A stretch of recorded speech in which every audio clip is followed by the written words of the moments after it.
दो सवाल से ज्यादा नहीं लेंगे। हाँ, okay. Joining me now is senior BJP leader from Bihar and central minister Nityanand Rai. Sir, क्या हो गया बिहार में? ये क्या आप लोगों को भनक तक नहीं लगी कि नीतीश बाबू इतना नाराज हैं, या ये एक सोची समझी साजिश है? देखिए, नीतीश जी की यह सोची समझी साजिश है।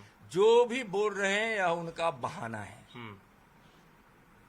और उनको विकास से मतलब नहीं है, उनको कुर्सी से मतलब है, सत्ता से मतलब है। और आप यह सोचिए कि 2020 में जब 43 सीटों पर उनकी जीत हुई और बीजेपी की जीत 74 सीटों पर हुई, तब भी अपने वादा के अनुसार उनको मुख्यमंत्री बनाया। बिहार के जनादेश के साथ उन्होंने धोखा किया है। उनको विकास से मतलब नहीं है। जब विकास और भ्रष्टाचार के विषय में कहा जाता था, गरीबों की, मजदूरों के हित की बात कही जाती थी, तो उनको गुस्सा आता था। अब बालू कितना बड़ा विषय है, सस्ता करने के लिए बार बार बीजेपी कहते थे। बीजेपी के मंत्री जो खान मंत्री थे नीतीश जी की सरकार में, तो वह जब जाते थे तो कहते थे कि छोड़िए इस सब बात से, बालू की बात मत कीजिए, आप कुछ नहीं समझते हैं, गुस्सा कर लेते थे। और बालू जैसा विषय जो गरीबों से जुड़ा हुआ है, मजदूरों से जुड़ा हुआ है, राजमिस्त्रियों से जुड़ा हुआ है, छोटे छोटे हार्डवेयर की दुकानों से जुड़ा हुआ है, अब उस पर भी गुस्सा।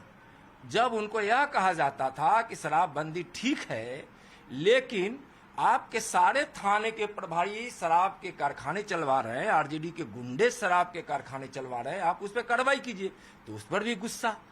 तो विकास के नाम पर गुस्सा, भ्रष्टाचार रोकने के नाम पर गुस्सा, बिहार के विकास की बात कीजिए तो उस पर गुस्सा।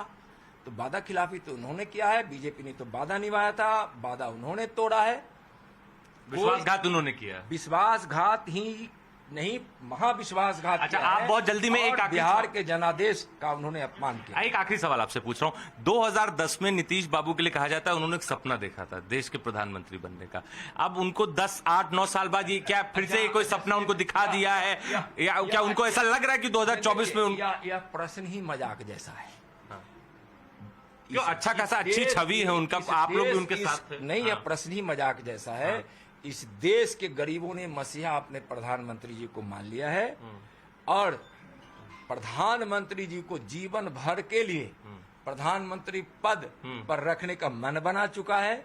देशवासियों के हृदय में नरेंद्र मोदी जी हैं, और नरेंद्र मोदी जी के हृदय में देशवासी, इसलिए 130 करोड़ देशवासियों की बात करते हैं, सबका साथ। राजद और जेडीयू कह रहा है कि अब बीजेपी हट गए सरकार से, अब वो सेंट्रल एजेंसी से छापे मरवाएगा हमारे ऊपर।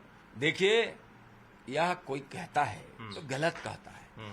देखिए, भगवान कृष्ण ने गीता में एक बात कही थी कि कलयुग में जो जैसा कर्म करेगा उसको अपने इस जीवन में भोगना पड़ेगा।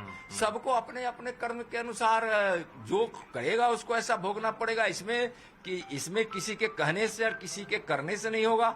लेकिन अगर क्या यह है क्या कि अगर कोई भ्रष्टाचार करे और वह किसी पार्टी का नेता हो और कार्यकर्ता हो तो उस नाम पर उसको छूट मिल जाए, ऐसा तो नहीं है, होना चाहिए। कानून अपना काम करती है, कानून में कहीं भी केंद्र सरकार दखल नहीं देती है, स्वतंत्र एजेंसियों पर कहीं वह दखल नहीं देती है। उसका काम है देश में अच्छी व्यवस्था लाना, भ्रष्टाचार को रोकना, घोटाले को रोकना, घोटालेबाजों को कानून के दायरे में लाना। Okay. Nityanand Rai speaking exclusively to CNN News 18 says that जो सपना है नीतीश कुमार का वो एक मजाक है, और देश की जनता ने प्रधानमंत्री को ही अपना मसीहा माना है। विद वीडियो जर्नलिस्ट नरेंद्र सिद्धांत मिश्रा इन पटना फॉर CNN News 18।